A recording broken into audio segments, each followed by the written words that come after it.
আপনার থেকে ম্যারাথন দৌড়ে অংশগ্রহণ করে কেমন লাগছে? আলহামদুলিল্লাহ, অনেক ভালো। বান্দরবানে এই প্রথম ম্যারাথন অংশগ্রহণ করে আমার ভালো লাগছে। আমারও জীবনের প্রথমবারের মতন অংশগ্রহণ করলাম।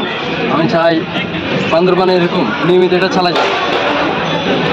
এতে এই আয়োজনটা যে করছে তাদেরকে ধন্যবাদ, এবং এই আয়োজনের সাথে যারা অংশগ্রহণ ছিল, যারা সহযোগিতা করছে, সবাইকে অসংখ্য ধন্যবাদ।